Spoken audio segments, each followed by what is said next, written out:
Tuni municipal vice chairman ఎన్నిక మరోసారి వాయిదా పడింది. శాంతి భద్రతల సమస్య, కోరం లేకపోవడం కారణంగానే వాయిదా వేసినట్లుగా జాయింట్ కలెక్టర్ తెలిపారు. రేపు ఉదయం ఎన్నిక నిర్వహిస్తామని తెలిపారు. అలాగే పాలకొండ నగర పంచాయతీ చైర్మన్ ఎన్నిక కూడా కోరం లేక మళ్లీ వాయిదా పడింది. మరోవైపు పిడుగురాళ్ల మున్సిపాలిటీ వైస్ చైర్మన్ గా ఉన్న భారతి ఎంపికయ్యారు. ఇక దీనికి సంబంధించి అయితే పూర్తి డీటెయిల్స్ మా ప్రతినిధి సాగర్ అందిస్తారు. సాగర్,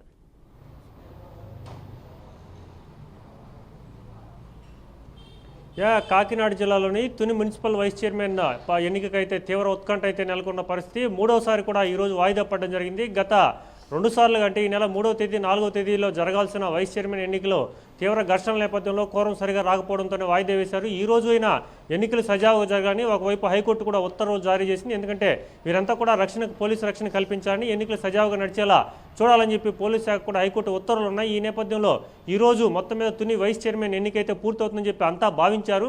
కానీ ఈరోజు ఉదయం నుంచో కూడా తునిలో హై టెన్షన్ నెలకొని ఉంది. ఒకవైపు 144 సెక్షన్ అమల్లో ఉన్నప్పటికీ కూడా మొత్తం మీద అక్కడ తీవ్ర ఘర్షణ వాతావరణం అయితే నెలకొంది. వైసీపీకి సంబంధించిన మొత్తం మీద ఇప్పుడు బలాబలాలు చూసుకుంటే తుని మొత్తం మీద 30 మంది సభ్యులు ఉన్నారు. 30 మంది సభ్యుల్లో ఇద్దరు ఇప్పటికి లేరు, అంటే ఒకరు చనిపోయారు, మరొకరు తమ ఉద్యోగరీత్యా రాజీనామా చేసిన పరిస్థితి. మొత్తం మీద 28 మంది ఉన్నారు. 28 మందిలో మొత్తం మీద 18 మంది వైసీపీకి సపోర్ట్గా మద్దతుగా ఉన్నారు. ఇంకొక 10 మంది మాత్రమే వైసీపీ నుంచి టీడీపీలోకి వెళ్ళిపోయిన పరిస్థితి.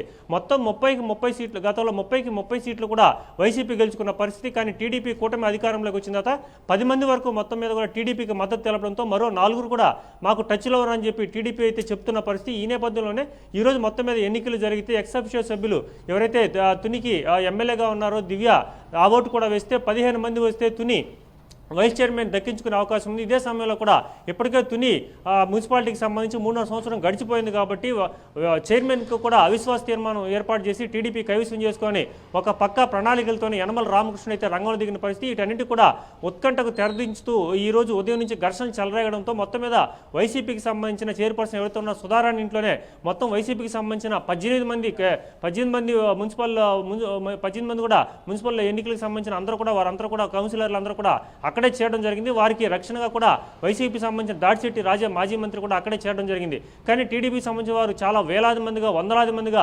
సుధారాన్ని ఇంటిని చుట్టుముట్టడం, ఇదే క్రమంలో కూడా అక్కడ కొంత ఘర్షణ వాతావరణం నెలకొనడంతో వాళ్ళ ఇంట్లోంచి బయటికి రాని పరిస్థితి. ఒకవైపు పోలీసులు తాము రక్షణ కల్పిస్తాం, మీరు బయటికి రండి అని చెప్పినా కూడా తమ ప్రాణహాని ఉందని చెప్పి వారు ఎవరు కూడా బయటికి రాలేదు. సో మొత్తం మీద ఎన్నికలు జరిగేదానికి సమయం 1 గంట ఇస్తారు, ఎక్స్ట్రా సమయం. సో ఎన్నికలకి అక్కడ అబ్జర్వర్గా ఉన్న తుని జాయింట్ కలెక్టర్ 1 గంట చూసిన తర్వాత కోరం సరిగా రావడం, కోరం రాకపోవడం, పూర్తి స్థాయిలో అంటే కనీసం 15 మంది రావాలి, 15 మంది రాకపోవడం, సమయం మించిపోవడంతో ఎన్నికలు వాయిదా వేస్తున్నట్టు తెలియజేశారు. రేపటికైతే ఈ ఎన్నికలు వాయిదా వేసిన పరిస్థితి. మొత్తం మీద చూసుకుంటే ఇక్కడ యనమల రామకృష్ణుడు వర్సెస్ దాడిశెట్టి రాజాగా చెప్పవచ్చు. ఇదే క్రమంలో కూడా మరో 2 చోట్ల కూడా మున్సిపాలిటీకి సంబంధించిన ఎన్నికలు అయితే జరిగాయి. ఒకటి పిడుగురాల మున్సిపాలిటీలో వైస్ చైర్మన్ ఎన్నికలు జరిగాయి. ఈ వైస్ చైర్మన్ ఎన్నికలు టీడీపీ అయితే కైవసం చేసుకున్న పరిస్థితి. ఉన్నం భారతి టీడీపీకి సంబంధించి మొత్తం కూడా కైవసం చేసుకున్న పరిస్థితి. మరో చోట పాలకొండ నగర పంచాయతీ చైర్పర్సన్ కూడా ఎన్నికలు జరిగింది. కానీ ఈ ఎన్నికలు కూడా అక్కడ కోరం సరిగా లేదని చెప్పి వాయిదా పడింది. మొత్తం మీద రాష్ట్ర వ్యాప్తంగా సుమారుగా 10 నగర కార్పొరేషన్లు, అంటే కార్పొరేషన్లకు సంబంధించి కావచ్చు, మున్సిపాలిటీలకు సంబంధించి కావచ్చు, ఇటీవల కాలంలో జరిగిన ఎన్నికల్లో కూటమి ప్రభుత్వం అధికారంలోకి వచ్చిన తర్వాత ఏకపక్షంగా తమకు పూర్తి స్థాయిలో బలం లేకపోయినా కూడా ఆ ప్రాంతాల్లో ఇటు చైర్మన్లు కావచ్చు, వైస్ చైర్మన్లు కావచ్చు దక్కించుకుంటూ వస్తున్న పరిస్థితి. ఉదాహరణగా చూసుకుంటే తిరుపతి కావచ్చు, నెల్లూరు కావచ్చు, బుచ్చిరెడ్డిపాలెం కావచ్చు, అలాగే విజయవాడ కావచ్చు.